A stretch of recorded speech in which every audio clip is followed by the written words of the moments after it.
Thank you, James. That was, again, a very nice introduction, and parts even more elaborate than the one yesterday. Yes, thank you very much for having me. Thanks for coming.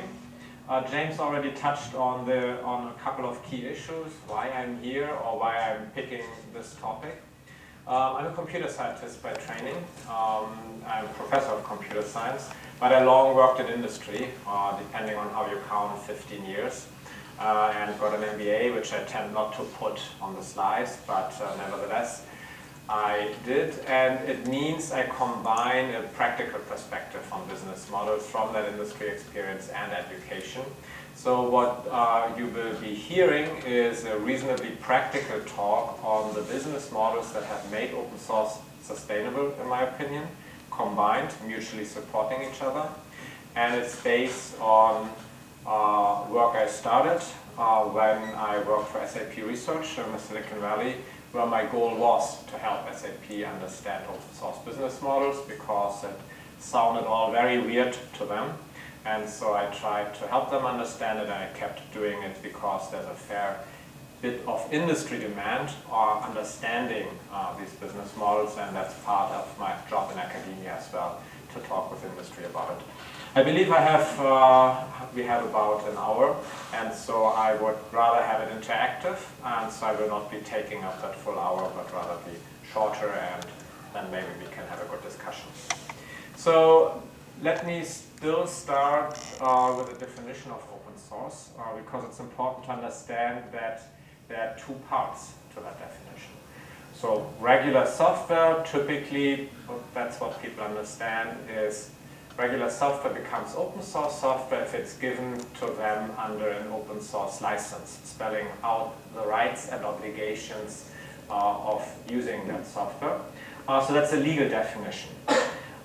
Equally interesting though, and it's actually even more prominent on the website of the Open Source Initiative that created this name, open source, is that it's also there's a process definition where software that becomes open source software is being developed in an open, inter-company, transparent process, a meritocratic process based on peer review, as we know it in academia, and it has some goals like higher quality, etc.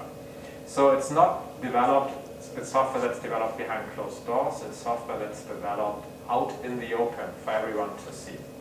And these two definitions complement each other. We'll actually see both are important. And we will see that the focus on one or the other will actually enable different business models. In case you wonder how important really is open source, maybe you came, so maybe you don't wonder too much. But what I showed yesterday, we find near exponential growth in open source projects. And we also observe that open source projects are able to stomach the largest project sizes, 1,000 developers and more, and reliably do so. As an empirical thing we measure. It doesn't imply we know how they do it or how open source does it, but we can measure it, and hence it's a good beacon or indicator that maybe we should be researching it. Open source is in use in pretty much in a large number of all data centers. I'd say much more than this somewhat old figure of 50% here is saying, and it's in closed source products. Microsoft Windows contains open source software. So open source software really today is pretty much everywhere. Who's developing it? Is it just volunteer, hippies or something? Here's a study that we didn't do, someone else did, on the Linux kernel, a recent release. The new code that was written for that particular release, at least 65% of that new code was being developed by people working for companies, so on company time, being paid for. So there are commercial entities that think open source is important, and they're paying for what you might view as a common good. They pay the developers to work on a common good, which begs the question why, which is what I'll be trying to answer in this talk. We see this for Linux, we see this for a broader range of projects. Some of the databases we have, so the YOLO database gives us this data. It's a little bit older, but you can see how work being performed on open source project is high during the work week, goes down during the weekends, goes up again Monday, Tuesday, Thursday, Friday, goes down, etc. You can also see that open source work is strongly Western dominated, so we have substantial fall off around Easter and Christmas. So that's when people are not working on open source projects, or much less working on open source projects. So yesterday I showed much more detailed data on how the work rhythms of open source are, and that a substantial amount is Monday to Friday, 9 to 5 work, presumably paid for by companies. So why are companies engaged? This one's following me around. I wish I hope to get rid of it for good. Yes, that's a good point. They used to have even a physical switch, like maybe this one here. I just pressed one switch, so if the computer shuts down, you know it was not the right one. So so you talk to people, how do you make money off open source? And the first answer will be, well, you can provide consulting services for some of the softwares out there, like Drupal, or which is a content management system, or OpenOffice, which is a word processing or a productivity suite. I will not be talking, and that's reasonable, so you can provide consulting services, charge for labor, but I will not be talking about these business models. I will be talking about two for-profit business models for product companies, so it's not consulting. Product companies with substantial return on investment for the investors. So number 1 and 2 business models, the single vendor open source firms and the open source distributors, are business models where you would find venture capital backing for the companies doing this type of software and business model. And then there are 2 not-for-profit business models, the so-called developer foundations and user foundations, consortia in traditional terms, where they don't generate money, don't generate revenue directly for those running the foundations, but where money is being made elsewhere. So it's basically a subsidy that by starting and running these foundations, it becomes possible to have substantial revenues elsewhere. So we'll be looking at that as well. Single vendor, so I'll be basically linearly walking through it. Single vendor open source firms are companies, you might call them neo-proprietary, because what they do is they sponsor a product or some piece of open source software in such a way that they fully dominate it. So to understand this, you need to realize an open source is just a license. And as the owner, as the developer of the software, you own the software by copyright and other means like trademarks and maybe patents. And by owning them, you determine the terms of that license and what rights you give other people. And thereby, you can keep your thumb on that software, which is exactly what this type of company does. It manages the project. It does the development of this type of open source project, nearly all of the development. The example is MySQL, the database companies. Who has heard of MySQL? Okay. So they developed the software themselves. It was not some diffuse community that did all the work for them. No, it was the developers employed by MySQL that developed the database. And if anyone came, because the source code was made available and provided a bug fix or some new software feature, that person would have to transfer all the rights, copyright, to the company, MySQL, behind the product, MySQL. That way, the company MySQL maintained full intellectual property control over the software. We will look in a second on why that makes sense. We will see it's a go-to-market strategy to distribute your product using an open source strategy. So what it implies though is this company MySQL developed the software, makes it available under an open source license, which means people can take it for free. Right? That's an open source license. So I'm a user of MySQL for my personal use, and I don't pay them any money. Why would anyone pay for a piece of software they can have under an open source license for free. Well, here is what the longtime CEO of MySQL has to say about that. Some people spend time to save money, some spend money to save time. It's basically the difference between private retail use, where my time is less valuable to me than my money, versus companies where time clearly has a monetary value and they'd rather buy support, rather pay someone to do things properly rather than fiddle with it over the weekend. So companies who put something like a database like MySQL into the data center, into a mission critical position, are willing to pay for the services around that product rather than having staff on premises, paying for staff that could possibly provide the same services, more probably could not provide the same services as well as the original creator of that software. When you look at what MySQL and related single vendor open source companies are selling, the surprise will be it's nothing novel. It's nothing new. It's a commercial software product.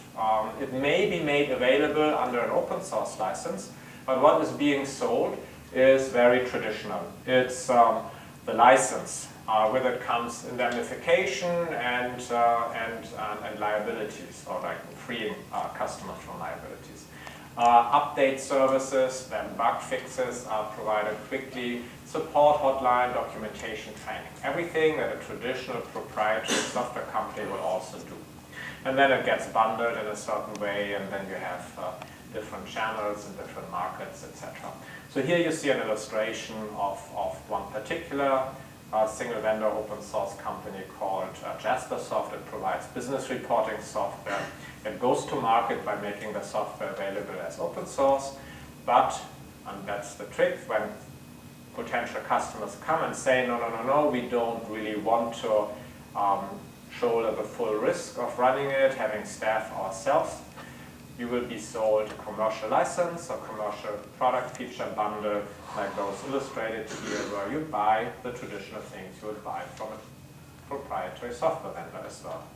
So what's being sold is not very different between a proprietary and an open source, commercial open source vendor. And you can see it described here. What these vendors want, of course, is that the open source version out there is basically a go-to-market strategy. We'll see how that works in a second. And they want, or they hope, to upgrade as many people from the free open source version to the paid-for commercial version. And so they work and set up things in such a way that they get basically to make that upgrade path, or give more reasons, as many reasons as possible. And the first trick in the book is to have a distinction between what's called a community edition and a commercial edition. The community edition is the one provided under an open source license, and the commercial edition is typically only available under a commercial license. And the commercial version has, for example, then more features. So you see it in comparison here. Community edition contains the core product only under an open source license, no warranties, no indemnification. While the commercial edition, for which you pay, comes with a commercial license, gives you some indemnification, etc. And that is possible because the company owns the intellectual property rights and never gives up the intellectual property rights. Yes, please. Just wondering if you don't need to have a commercial edition, you can still do that with an open source license. I can still do what with an open source license? You can still use the strategy, but use an open source license under the commercial edition one. Possibly, but for providing services, yes, but it gets more tricky if you try to create additional incentives for people to use for data centers, for commercial customers, enterprises, to pay for a commercial edition. What they do is do feature differentiation. So the next part on the slide here is that the community edition is not feature complete. It will miss exactly those capabilities that are particularly relevant for the potential buying customers. So the home user may not care about so-called enterprise readiness features like authentication, tie-ins to directory services that a company absolutely needs. And hence there's a potential feature differentiation that creates additional motivation to upgrade. Well, but also then there are the traditional services like, I call it operational comfort here. If you're using the software, you want someone to scream at if some things don't work, so you basically pay for that and make sure it's not your job on the line as someone running an IT department, that it's not your job on the line if the software isn't performing well. This model relies on a couple of things, and the important one is that this one company that started developing the software remains the central go-to company for that software.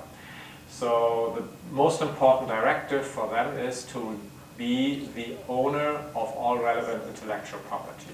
The source code, the domain names under where you find the software, the trademark on the names itself, etc. So the whole best practices, all the practices a company like this needs to perform is making sure that this company is the only one that can, in the center of the software ecosystem of that particular software, implying it has all the intellectual property rights, implying that nobody else can effectively compete with them.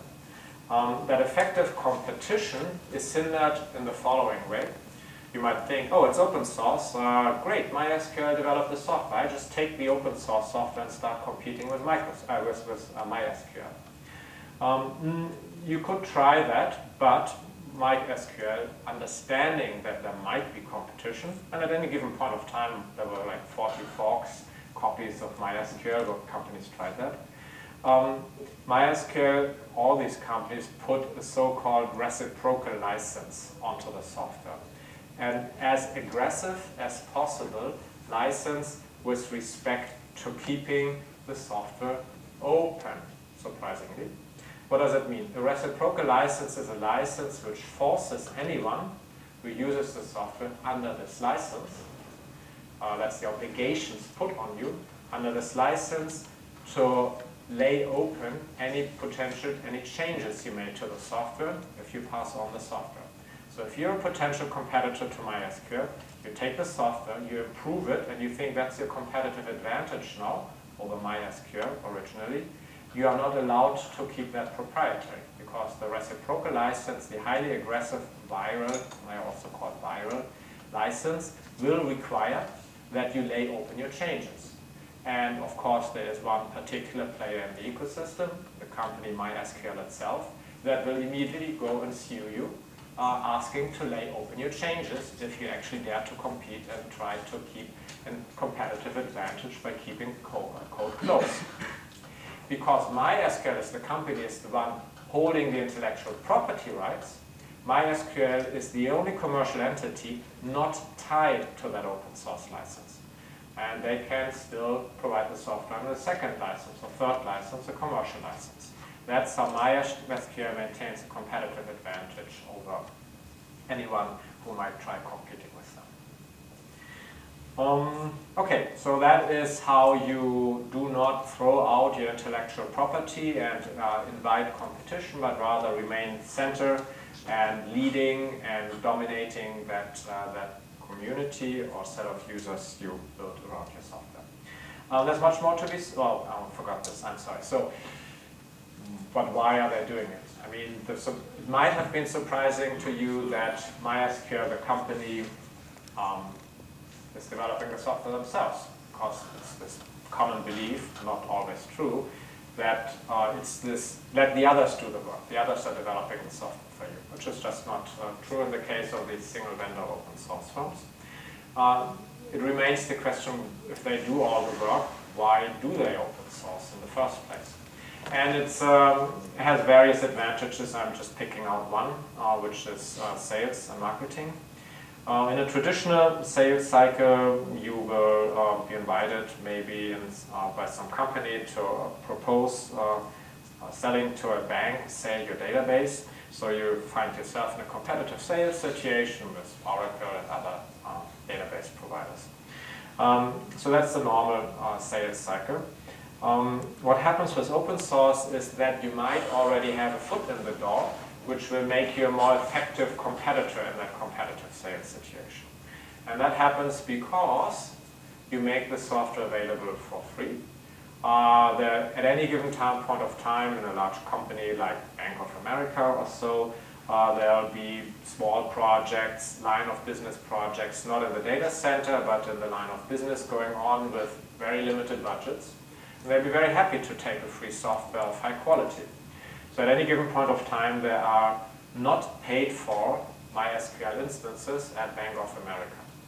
And MySQL knows that. People provide their email addresses as typically when they download software. And if MySQL is smart, they will anticipate from the domain name, might be a potential customer. Not immediately bug them, but just wait, see how it develops. They see typical scenario over time. Here's a line of business, there's a line of business. Suddenly there are like 7 different organizational units inside a large potential customer using the software for free. So one thing to do then is to network them. Don't you want to be an in-house expert group because you might all have similar problems, etc., etc.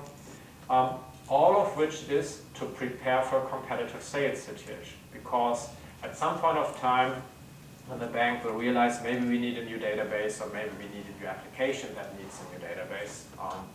And it will be a competitive sales situation, and then MySQL is in the position to say, well, you don't just have to believe us that we are trying to sell you good software. Talk to your own people. Talk to those folks, etc., and what they have to say about the software product they're using for free. So you created in-house champions for the software that will be believable to those purchasing, with the purchasing power. Because it's their colleagues, and you can look at the installation. It's not just something theoretical, it's very real, doing its services already. And hence, this way you have a much stronger position as to the believability of your claims, how good your software is, as well as have in-house champions that may advocate purchasing your particular solution. All right. The problem with this talk is it's short, and I want to cover all the business models. There's much more to be said to single vendor open source. I call it neo-proprietary because it's really just a continued closed source model, even though it uses open source strategies with the goal of extracting as much money from customers as possible. It doesn't mean to be like that. There are multiple ways. I'm basically describing patterns that have worked for companies. And why I'm particularly interested in those is why things don't have to be that way. Say if you have a particular philosophical stance, you may not like it this way. The economic effect is still that these companies get venture capital funding. So there's substantial upfront funding to develop new software for new markets. It's more than philosophical in doing it. Mm-hmm. Well, so maybe we can catch up, maybe we wait for the general discussion for larger statements. Okay, so single vendor open source, the examples, Alfresco, Jaspersoft, Pentaho, Sugar CRM, it's all business software, because it's business customers purchasing. And it's enterprise software for a particular market. And so it's the development of the software that's the value, yeah? Oh, I just wanted to ask, sorry. when you see they can make an improvement and they can make that open, surely they own the rights to that improvement, so how would the original vendor? So if someone outside the company, not employed by the company, makes an improvement, they can offer it to the company to be included in the product. And then the company will ask to have the rights, the rights to that improvement be transferred to the company. And if they don't get the rights, they will not include it. They might just redo it, or they might just ignore it, but it will not be included if they don't get the rights, because they will not allow a dilution of the intellectual property rights. It's critical to this business model we just discussed. So the second business model, I like to distinguish the the Linux distributors and similar distributor companies from those we just discussed, because the production processes are different. So Linux distributors like Red Hat and SUSE, they will look like providers of some product. You get the Linux distribution, meaning you buy an operating license to use an operating system, or you pay for the services. It looks like purchasing just another commercial product. So on the outside it looks the same. What's very different, and that's why I'm distinguishing it, is the production processes. So the single vendor open source firms do all the development themselves. So they hire people who program, and it becomes intellectual property of the company, etc. The open source distributors draw, in fact, on that large community of contributors, large community of volunteer or commercial developers, so they share in the underlying asset. So it's not that the core software is owned by anyone in particular, so anyone can build a business on top of the Linux kernel and related software, because that software is available for everyone under the same license. There's really only just a single license. The intellectual property that remains proprietary, that these Linux distributors and other distributors, doesn't have to be Linux, are making their business on, is knowing how to keep a zoo of sometimes 10,000 components integrated. So it's in between the individual software components that make up an whole operating system. What they know, and they will not lay open, Red Hat, SUSE, and others, is all the test suites, all the databases of which component with what other component and what release will work together well. And so the service they provide is a stable assembly of all the components cast as a whole as an operating system. If you don't have that service, you can pick the 10,000 components yourself and rest assured that not much will work, because they're all incompatible. They're not all incompatible, but you'll run into lots of problems as soon as the assembly gets larger. So for that, they have very different production processes of making sure that what they provide to customers is truly and one integrated whole that works well as a base layer like an operating system. Okay. So I don't want to go into here, but underlying in much detail, but underlying all of these commercial open source business models is lots of business strategy, lots of best practices of how to achieve certain things. In particular, it's always striving for dominating, of course, the projects or the software that you critically rely on. And there are all kinds of games you play to, like MySQL plays, to make sure competitors are always at a disadvantage, etc. Typically around intellectual property, but playing with time, playing with access, playing with openness, lots of things like that. We can discuss this perhaps later. Okay, I'm switching gears from the for-profit models, which saw substantial venture capital funding during the last 10 years, to non-profit, not-for-profit models, where there are stakeholders that join forces to create a consortium for the development of open source software. And I would like to distinguish two types of these consortia. One of them driven by software vendors themselves, so the software development firms, that's the developer foundations. And then a more recent phenomenon, the user foundations, where the stakeholders are software users, IT users like insurance companies, financial services, that decide to join forces and develop non-competitively differentiating software as a consortium. Okay, so here's the first one, Open Source Developer Foundation. It's a non-profit organization, incorporated in some form, with the purpose of managing and performing the development of non-differentiating open source software. Typically made available to the public. Sometimes they try to keep it to foundation members, but to avoid legal problems, it's usually the public.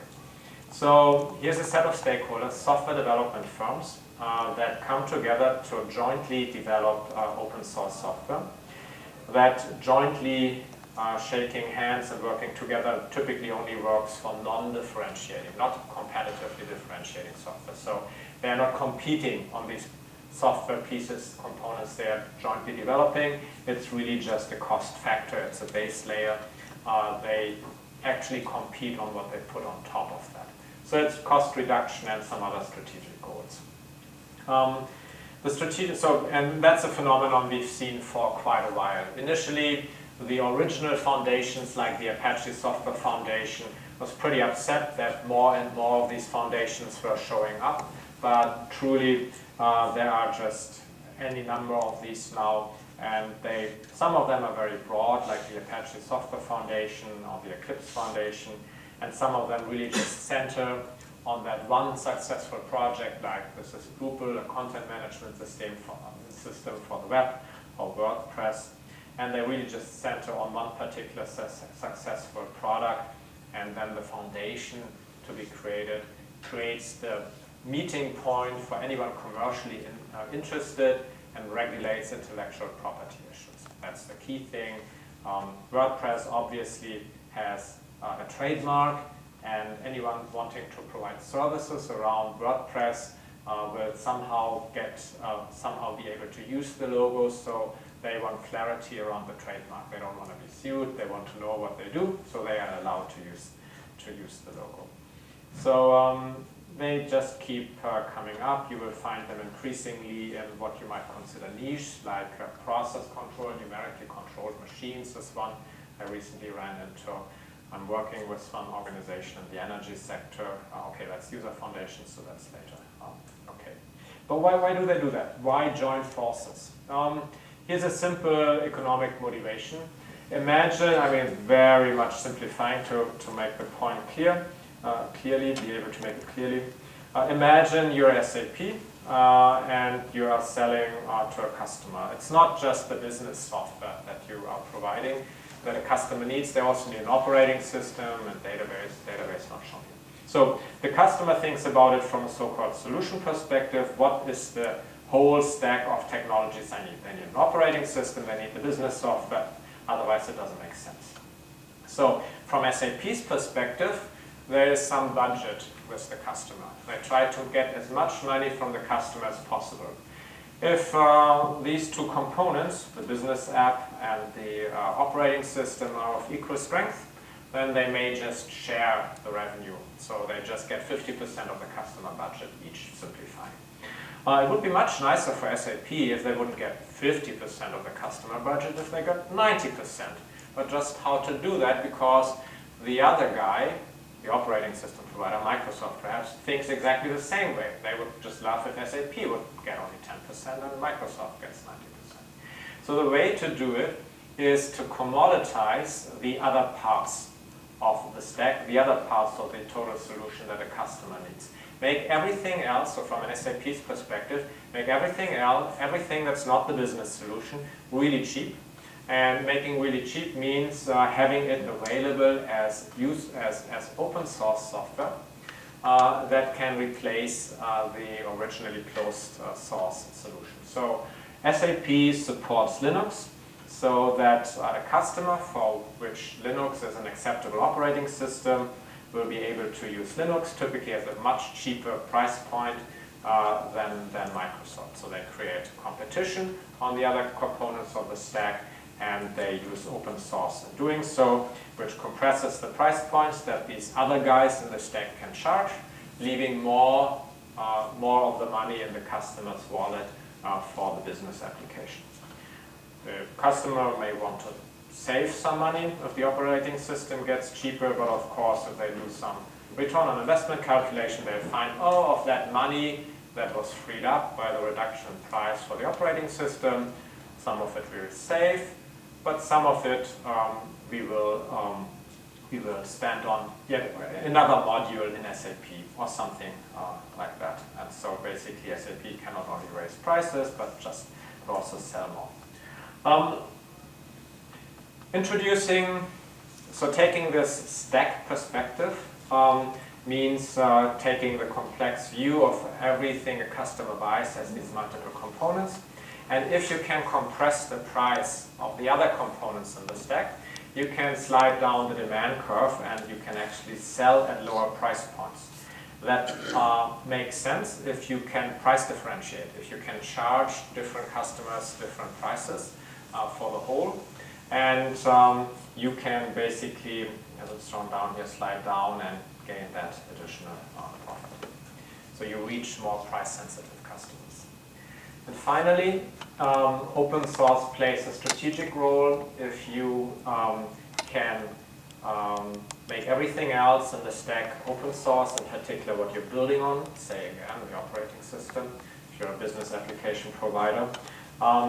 If you can strengthen that, it will be a richer ecosystem, meaning other companies will start providing more applications on that. So the overall value of the total ecosystem grows if more and more people join. And so that's why you want to pull in as many people, because that means customers see a higher value in being able to operate Linux, because there's more choice, because there's more opportunity. And so as you join hands to achieve that, you demonstrate how it's more valuable to be in that ecosystem, and thus you drain the closed platform provider. Happens with Linux, happens in other cases as well. The Eclipse Foundation totally drained the tools market and was clearly a strike against the Visual Studio dominance, etc. Good. So that's the economic motivation of why software developing companies say, okay, we don't want to compete each one individually, say with the 800-pound gorilla like Microsoft. We need to join hands in a consortium and develop software that commoditizes, that takes the value out of the things that Microsoft dominates and for which it can charge substantial price points. And if we are able to provide a much cheaper and more and equally effective solution to that 800-pound gorilla solution, then we will be able to shift the revenue from those old layers where it went to that one 800-pound gorilla to, say, other layers in the stack, exactly those where we are competing or working. Okay, so now finally for the user foundations, which I find particularly interesting from the perspective of working in a country that does not have a Silicon Valley. So I live in Germany. Germany has a couple of product companies, so SAP being one, Software AG being another, but it's just nothing compared to Silicon Valley and some countries with very strong product ecosystems.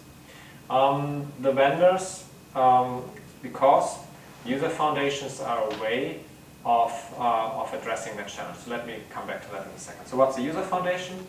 Again, it's a non-profit organization, a consortium of this time software users, IT users. Could be banks, could be insurance companies. As I said, I'm consulting to some consortium of energy providers in Germany, and who join hands to develop the software they need for themselves, and thereby gain independence from closed source software vendors. So the software, they make it available as open source software. Come back to actually why it has to be open source software. You might think a consortium is a consortium, why not just do it for the members of the consortium? You'll see later why it has to be open source software. So this needs a bit more explanation, because if you're a CIO of a bank, your first reaction would have been to what I just said, like, no, we're not a software development company. We purchase software. We make money as a bank on the financial markets or through financial products. We don't want to be in the business of developing software products. You think that way until you notice how you are dependent on particular closed source software and the problems that it creates. And so typical problems that it creates is that you're locked in to one particular vendor, and they may charge you, they may constantly raise your prices. Okay, so it gets more expensive, that's annoying. But then you have particular requirements to be more competitive in the marketplace. So you go to that vendor and say, can you make this change, can you make that change to more effectively run your business processes using that software? And then the vendor will tell you, well, we're doing really well, please line up. Your features might be implemented 2 years from now. So if it's not exactly SAP, but it's smaller vendors, then they may simply not have the resources to appropriately respond to your custom implementation request. There's not enough of an ecosystem of consultants around smaller closed source software products, etc.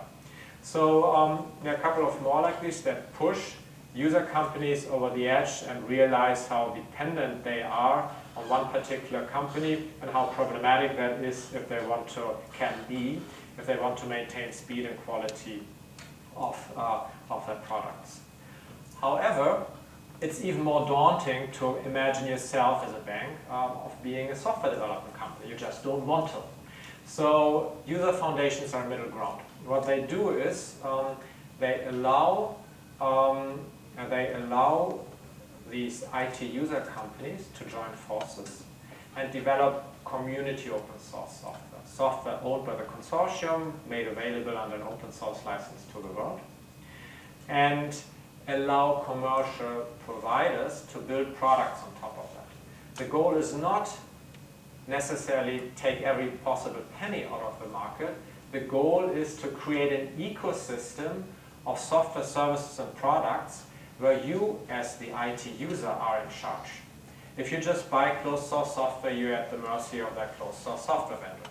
If you support the building of community open source software, if you're in the steering seat, behind the steering wheel for that, and require that the software be used in your purchasing, but of course you pay someone to provide services and products based on this community open source software, then you're at the root. You have the main determinants of that ecosystem, which will particularly imply that you might be able to change vendors if you're unhappy with the one currently providing these services. Okay, so in a bit more detail.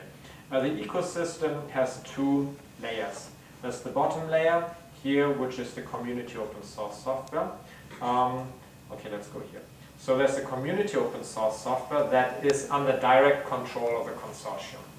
The user foundation of multiple companies pools its money and asks software development companies, typically consulting firms, to develop parts or new features to the software. So basically it's contracting out the development of this software.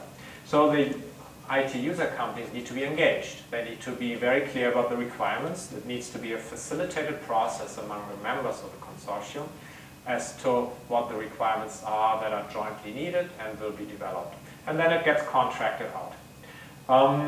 In order to avoid to immediately get dependent on these consulting firms or software development firms that do the service for you of implementing this community software, you need a fairly strong project control. So that's why I brought out as a third role here, project management role, which has the goal of making sure that the project goals are met, the software architecture quality is sufficiently high, and in particular that an open and transparent software development process is followed. If you do not have an open and transparent software development process, then you're just you get locked in by that one vendor you went to first. Because even if you may own the intellectual property, as we all know, it's in the people who know the software. So you need to make as much as possible open and transparent and out there on the web. And that requires following open source best practices of software development, and you can enforce that, and you will not go back to a software developer who is not capable of doing that and will basically not follow your contract. So all development needs to be public. All the mailing list needs to be public, etc. Dozens of best practices or hundreds of best practices of how to do that. So if it works, and it can work, I know we have seen quite a few examples by now, what you get is a consortium of IT users that instigate, create projects, define the requirements, contract to software development companies, pay for it, the development of community open source software. Community open source software means it's owned by the consortium, will made available to the public under an open source license, and which also has fairly strict project controls in place. So that is the bottom layer. And you want to do that, of course, in such a way that you create a commercial ecosystem, because you don't want, as a bank, don't want to become a software development company. So what you do then is say, here's the community open source. Liebe dear companies out there, please come and provide me with a real product based on that, with the necessary services based on that.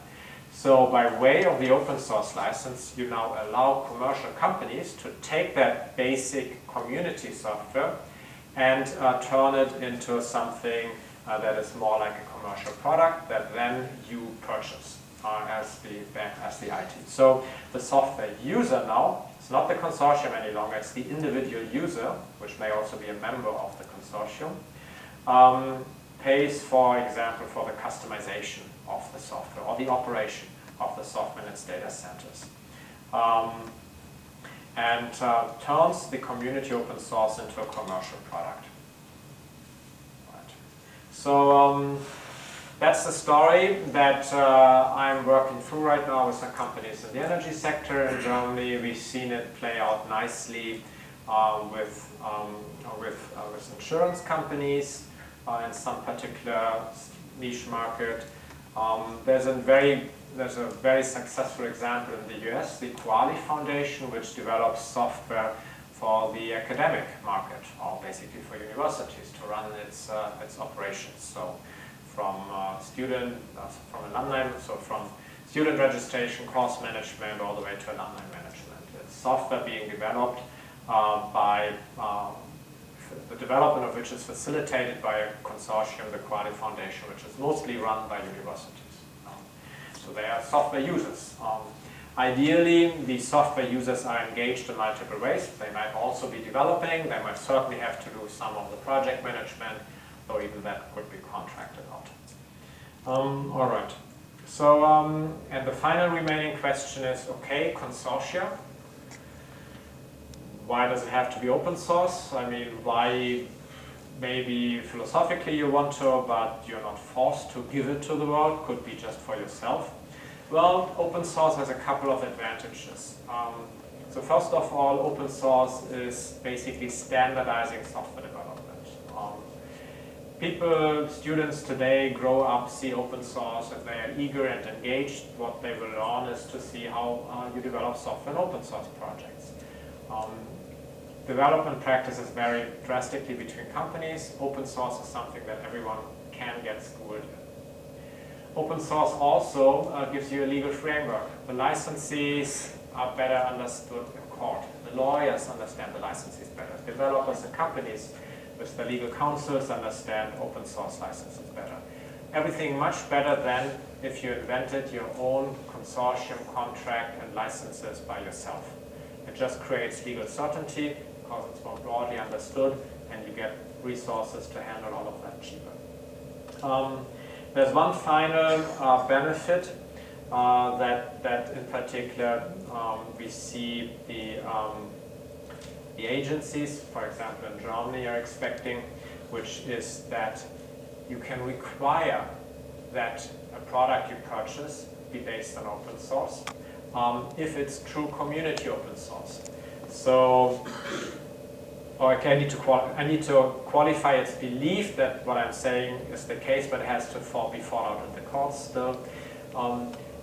You can put out a requirement in your purchase requisition that this particular community open source be used as long as there are no barriers to providing products and services based on this community open source software, which is a given if it's community open source because there are no barriers to entry of a market around that community open source software. That's a big, unless you're, maybe not everyone knows it, but it's a big issue that if you want to buy open source software, you get sued immediately by Microsoft or anyone because you cannot put a requirement into the purchase requisition that you want that particular type of software. You're just not allowed to legally in most countries. So community open source does not create these barriers to entering a market of services and products, and thereby, that's the current speculation, may do away with that problem. Have any governments actually tested that? Community open source can be specified in government tender?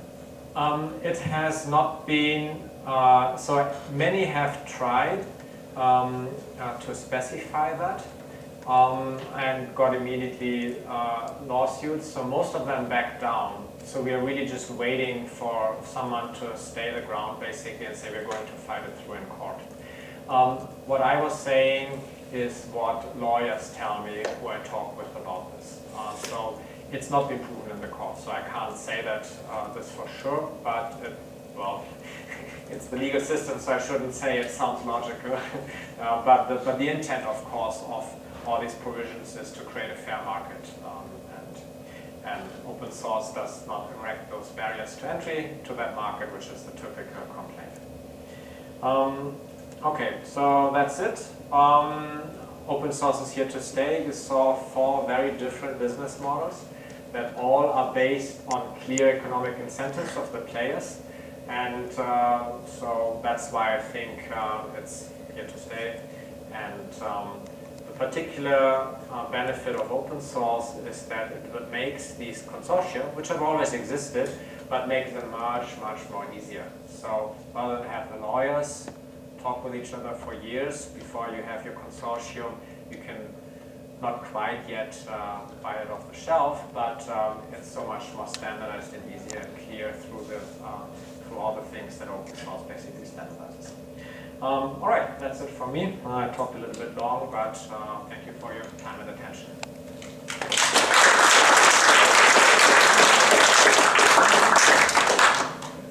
Yeah, some question. Yes, please. So, I guess I'm interested, I was thinking about MySQL particularly, but I think it extends to other open source projects. Do they set out, particularly MySQL and the dual license model, the transfer of ownership, copyright ownership, do they set out from the very beginning with that in mind? Or does it happen at some point that they switch over from a completely open source project to a more controlled open source project? It's very hard to switch once the cat is out of the box. It's very hard to collect all the copyrights and somewhat close it down or gain dominance over a product. So MySQL historically kind of found its way, maybe didn't fully know what they were doing, but the companies founded thereafter, after the MySQL model was basically realized and understood. Those venture capital funded companies during starting 2002, 3, 4, they had a very clear understanding of this. So literally the venture capitalists went out and said, there's an enterprise software market that seems ripe for disruption by some commercial software startup because the incumbent is so slow and software is so poor. And they never let go of the commercial, of the intellectual property rights. It can be a huge problem. So Linux, I believe, is still on GPL version 2 because they don't all agree on making a change in the license, and all that flexibility that you get from being the intellectual property owner is something you really want if you want to be providing a commercial company. So for example, all of these single vendor open source firms switched their licenses when the web became more dominant. So they all had GPL, and then they realized, oh, we need to take care of hosted situations, so now they are all on AGPL as a license.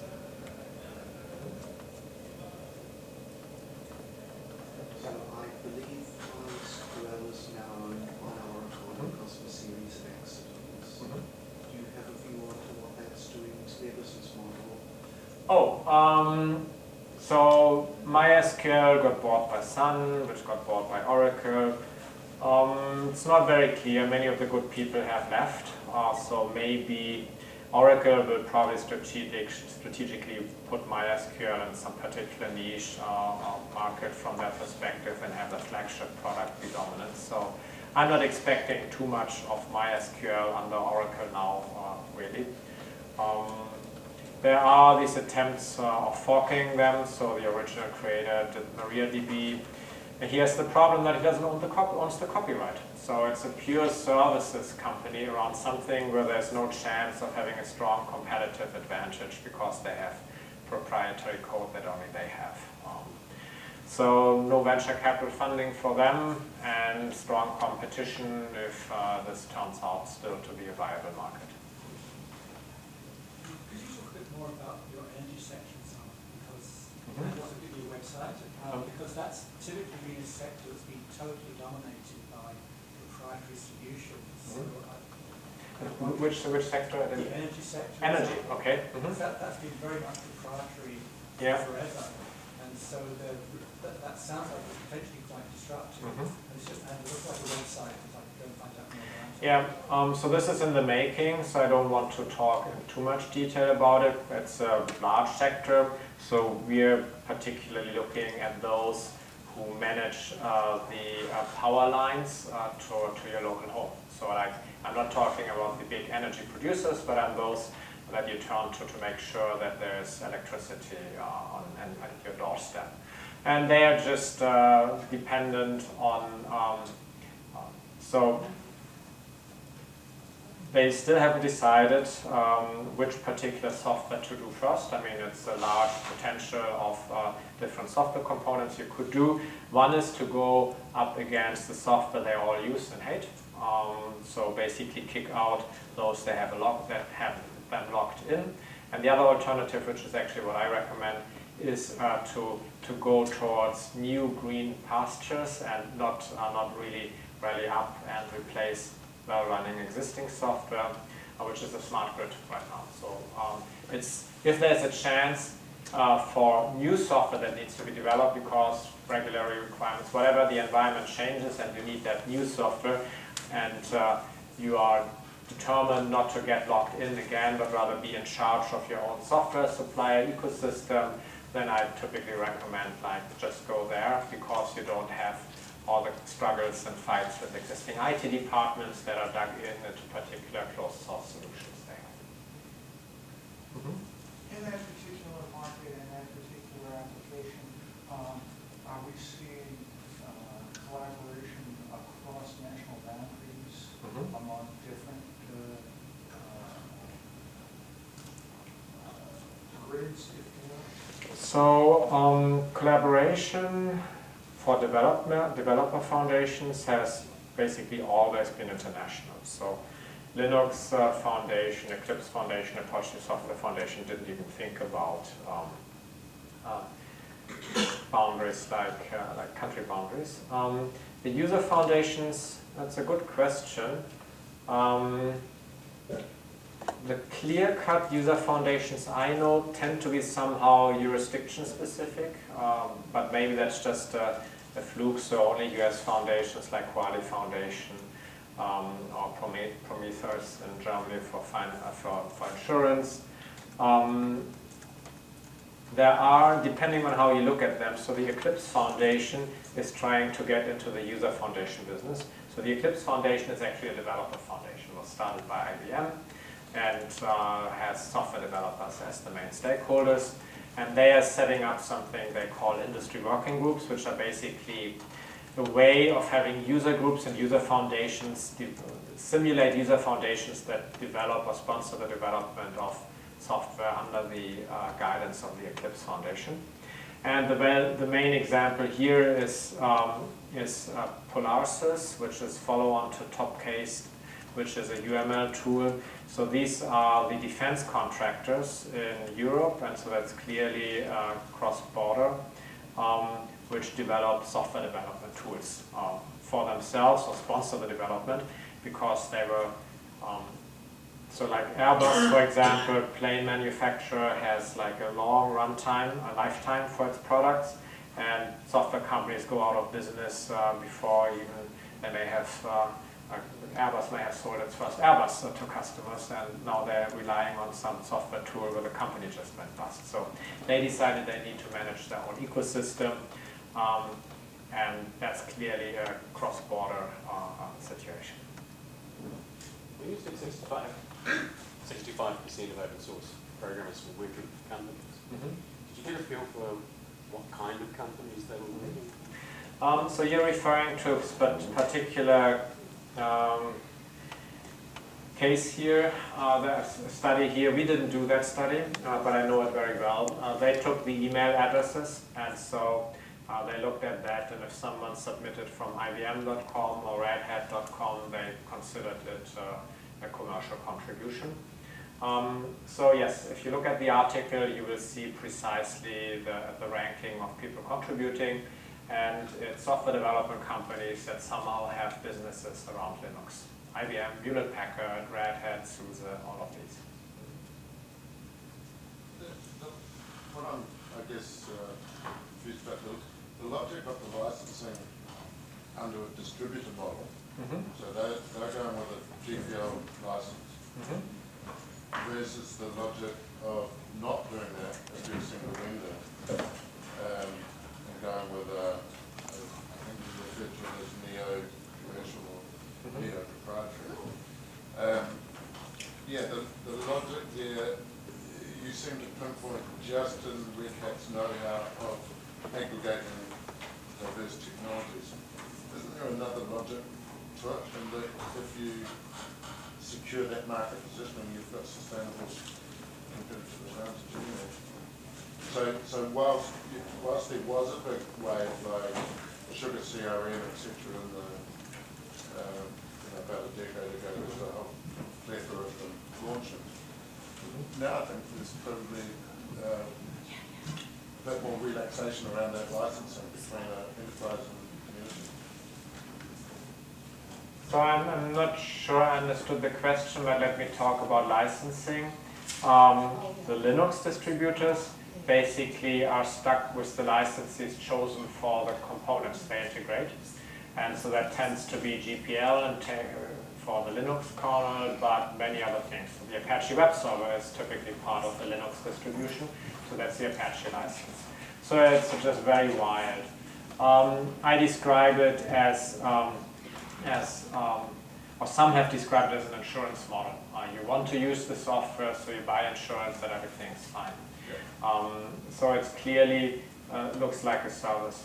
The single vendor open source companies, the open source license they will make their community edition available under will be the most aggressive they can find. So it will be a GPL based version, a license, and typically the AGPL, the Affero GPL, which covers the use of the software through web services calls. So it's not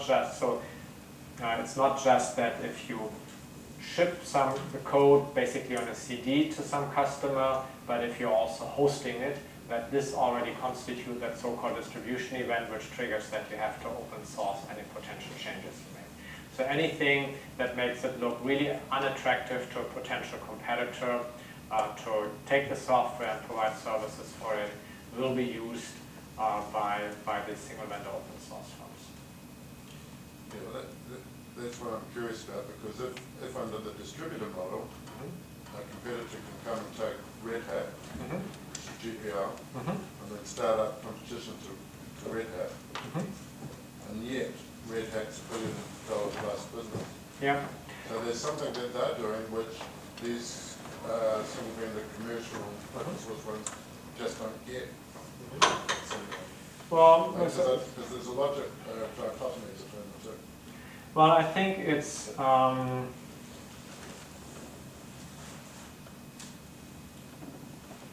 so one thing is just for out of interest, the full-blown commercial Red Hat version is typically available for free after it was released. So meaning all the components nicely integrated. It's typically available for free half a day later as CentOS. So what these guys do who run the CentOS version of Red Hat is they strip everything that would give Red Hat a legal claim. So in particular, they take out the trademarks, right? So no Red Hat logo in CentOS, that's called CentOS, but it's still the software, even if it doesn't have the Red Hat stuff. So that happens, and people indeed still go buy at Red Hat because they trust them.